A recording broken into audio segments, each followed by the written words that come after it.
super sports cars under £25,000. Let's see what we can buy.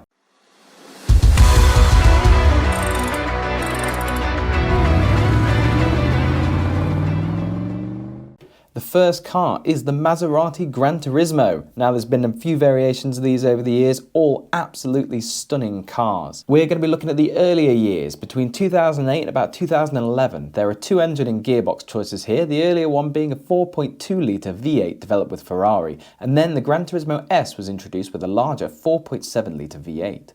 The earlier 4.2-litre engine is equipped with the 6-speed ZF automatic transmission, and the later 4.7-litre V8 being an automatic manual known as the MC Shift. The 4.2-litre has about 400 brake horsepower with a 0 to 60 time of around 5.4 seconds. The later 4.7-litre has around 434 brake horsepower with a 0 to 60 time of around 4.9 seconds. For £25,000, you can expect to get a later 4.7-litre with around 40 to 60,000 miles, or an earlier 4.2-litre with around 30 to 40,000 miles. If you happen to go for slightly higher mileage, you can pick up an earlier 4.2-litre with around 50 to 60,000 miles for as little as £18,000 to £19,000.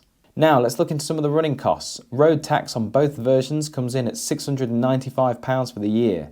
Ouch. Fuel costs, considering super unleaded, because of course, at a UK average price of £1.69 per litre, comes in at roughly 46p per mile for the 4.7-litre and 39p per mile on the 4.2-litre. For car finance, I'm going to assume an average credit rating and then the average APR for that rating as of December 2023 in the UK, which currently sits at 13.5%. If you financed one of these cars at £25,000 with a deposit of £5,000 and over a 5-year term of hire purchase, you'd be expecting monthly payments of around £450. That's not too bad for one of these cars. Insurance, this is based on circumstances, but I'm going to use me as an example, as that means that each car is relative, giving a good indication of which cars on the list are a bit cheaper to insure. For me, the Maseratis are coming in at a very respectable £600 per year to insure. Annual servicing for the Maserati is of course expensive. You can look to be spending at least £600 a year on a minor service and then £1,000 plus a year for major servicing. I don't think you need to worry about depreciation on these cars though. I think it's crazy how cheap these already are, and a lot of car for the money here. Believe it or not, these cars also look to be very reliable. There are reports on the forums of these being dailied and having tens of thousands of miles on them without issue. With longer Euro trips being encouraged, reports are the MC box is a sharper, more engaging drive but can come with some additional costs such as the clutch replacement. Another issue being reported is the cracking of a coolant hose under the car, which requires transmission out. The new hose only being about £10, but the labour can be over £1,000. Overall, I absolutely love these cars. I think they sound incredible. I think they look incredible.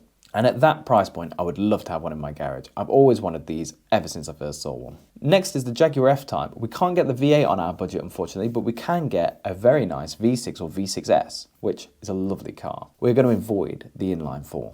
They are a bit newer and we'll be looking between 2013 and about 2016. If you like a convertible, this will also be a great option as they are good money and look fantastic with the roof down. You can also hear the fantastic exhaust note.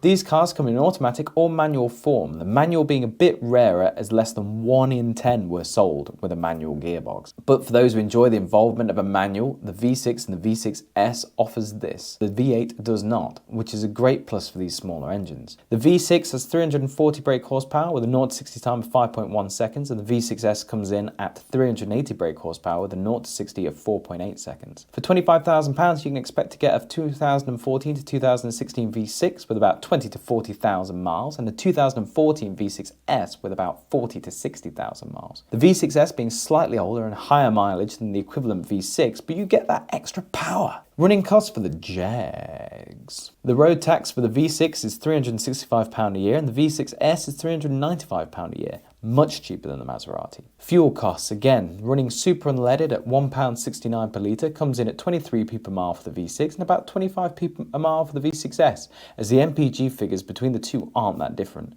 Also note these figures are going to differ with how you're driving it. Expect it to cost about 50p a mile when you're going for it. Car finance, as it's the same criteria, it will be £450 a month.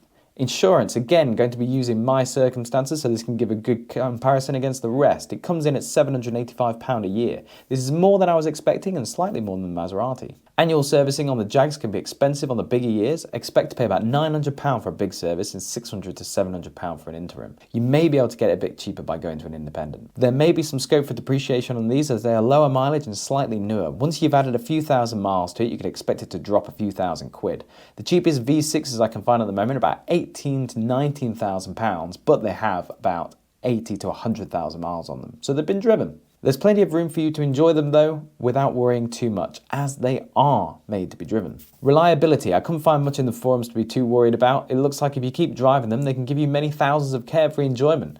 Couple of things to note: if you don't drive it often, you want to make sure you keep the battery charged, as they can suffer from some electrical gremlins if the voltage drops. Another issue I found was to do with the rattling on startup and stop. This is caused by the supercharger coupling, and if left can have a negative impact on the supercharger itself. The part's not expensive, it's about £100, but it's around 6 hours labour for this, so you can expect to pay upwards of £1,000, so be on the lookout for that. I think these are one of the most beautiful cars on the road. Actually, I prefer this to the new facelift version. If you are after a fun, fairly modern daily with a great driving experience, you could do a lot worse than these for £25,000. Okay, Porsche fans, the 911 997 has made it to the list. Only just though, as these hold these values very well. So we'll be looking at an earlier year on our budget, which is around 2004 to 2006. Looking at both the Carrera and the Carrera S, the 4S is still slightly out of budget. You can get these in both automatic and manual form, but at this price point the manual does seem to be a bit rarer. The automatic is the famous Tiptronic, which some people really like and others hate.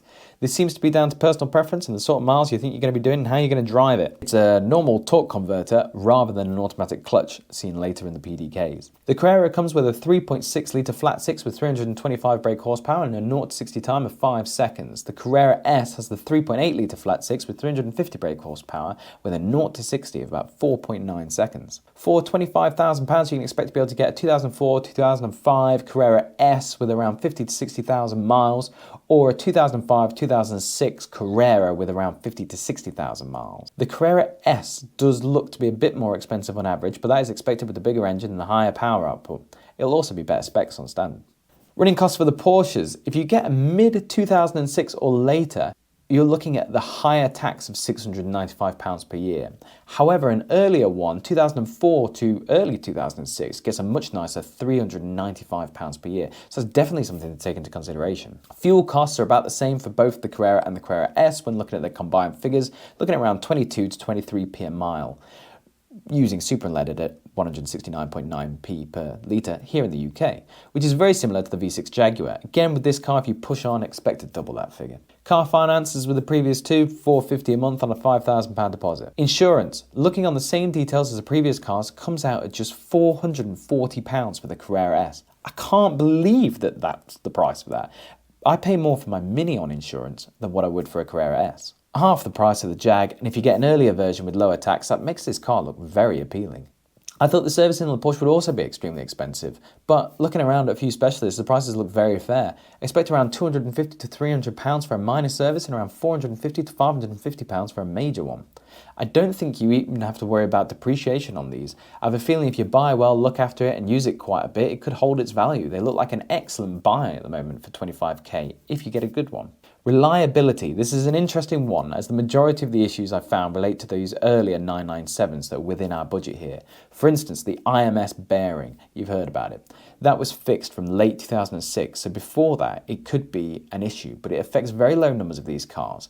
But if it's something you don't want to worry about, look for one that's had this done for peace of mind. Bore scoring is another issue I came across, but it looks like it affects the 3.8 litre engine more than the 3.6, so the Carrera rather than the Carrera S may be the way to go if you wish to be careful. But you can listen out for the rattling or tapping noise at idle, and if you have any concerns, get it inspected. One final thing was any damage to the radiator sitting at the front, then make sure there's no quick fixes been put in for these. But all of these issues can be avoided and fixed as long as you know what you're looking for. With that in mind, you can get many thousands of motoring miles out of this, and with some of these prices, they could easily be dailied. These cars are brilliant, and I would personally love to have a manual one in my garage. I can't actually quite believe the running costs of one of these earlier 997s. As long as you're careful on your purchase, you could have years of fun out of these and not actually be spending a huge amount every year.